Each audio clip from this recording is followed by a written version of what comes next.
Hello, I finally had time to sit down and do a more in-depth sharing of my moving experience. I've been posting travel vlogs as a way to remember my time here, but I thought it'd be nice to share what's it like trying to find a place here in Tokyo and how much did it cost. So I started hunting for a place months before I even moved to Japan. However, most real estate agents told me to contact them closer to date as properties apparently move quite quickly.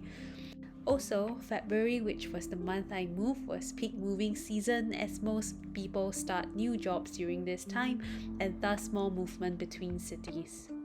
A couple sites I used included eHousing, Gaijin Pod, sumohomes.co.jp, Kencourt, Plaza Homes. Basically, I think this covered most of the housing websites in Tokyo. I don't really have a personal recommendation because I think it all boils down to supply. I personally found homes.co.jp to have the most supply, but it was in Japanese language, so I had to use translation.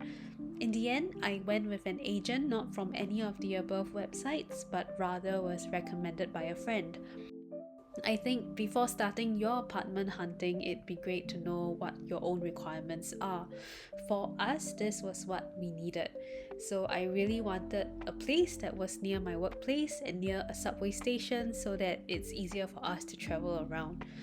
Two bedrooms would be nice because I guess having a room for guests would be a great option.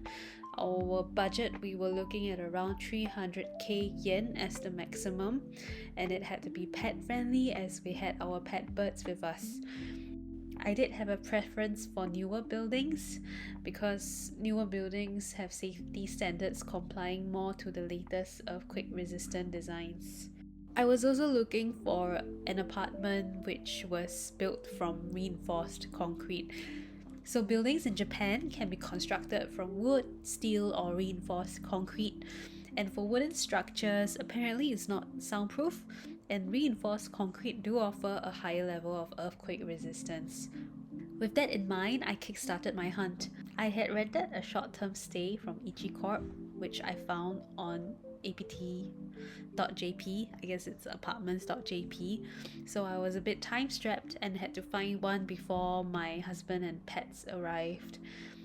Rental prices in Tokyo are pretty expensive relative to other parts of Japan, with the priciest of course being central Tokyo around Roppongi and then decreasing in price as you go towards the suburbs. Be aware that there are other upfront costs such as key money, deposit, and agent fees, so your initial payment can be up to 4 times of your monthly rental. I think I viewed a total of 4 to 5 apartments and ended up going for the very first one that I saw. And in the end, even though my preference was a 2-bedroom, we didn't end up getting that because it was way out of our budget for the location we were looking at. So we settled for a 1-bedroom at around 315,000 yen per month. And my initial upfront costs were around 1.3 million yen, which is around 9k USD, due to having to pay the first month's rent, deposit, agent fees, and key money. So what's key money? Key money is sort of like a gift money to your landlord, which is non-refundable, treated like a gesture of gratitude for allowing you to rent. This started post-World War II when housing was in severe shortage and tenants began offering non-refundable payment to landlords in order to secure scarce housing. You can definitely find apartments which you don't have to pay key money for, but apparently the one we were looking at was quite high in demand. Before moving in, here are some things you need to settle. You have to set up gas, electricity, and water, or it's gonna be a painful first few days. The registration process is pretty simple, and I got my gas and electricity set up with TEPCO and water with Suido Tokyo Waterworks. You should get gas set up on the first day you move in. Register for broadband to get internet. Our apartment came with free Wi-Fi, so that's one step saved for us. Lastly, you also need to register your residence at the local ward office. They will update your address on your Zairu card, which is your residence card. This is required. Our apartment is a little pricier than the average, but I valued distance to office as I didn't want to take the crowded subways during peak office hours.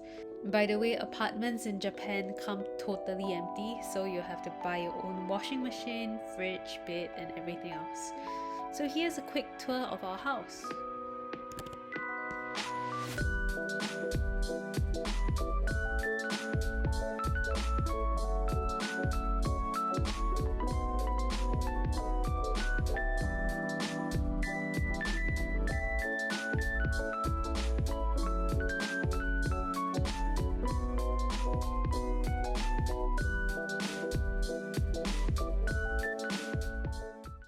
So starting with our entrance, this is the shoe closet or wardrobe that we've converted into a storage.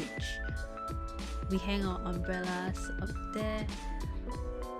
There is a bench where you can sit and wear your shoes. That's the Genkan area. And we have a clothes rack. Moving on to the bathroom, this is where our washing machine is. And this is the shower area with a bathtub. In Japan, their toilets are separate, so it's just here, which is separate from all the wet area. And then moving on, this is the main living and dining area, but before that, this is the view of the kitchen. It's pretty small, but kind of works for us. And there is this telework space, which is kind of a weird area which we don't know what to do with it, so it's basically just storage for now. And this is the main area where we have a sofa, but we do not have a TV, and it's where we eat and it's where we work. And this is the bedroom, plus a little gym area where we bought some free weights. And moving on, this is the walk-in closet, which is pretty big. And yeah, basically this is a one bedroom with a sliding door to separate the rooms. We usually keep it open so that our birds can fly around. We can go on to some of the more interesting features in a Japan apartment. So every bathroom is equipped with a clothes dryer where you can simply hang clothes, and then on a heater. This fish grill, which is very unique to Japan, is very useful to just grill fish in 5 minutes. There is also a dishwasher, but we hardly use it. Not sure how to use it. And our little pet birds usually just hang out with us when we're just chilling or working in the living room. We bought a sofa bed from IKEA so that we can host guests whenever they come to visit us or visit Japan.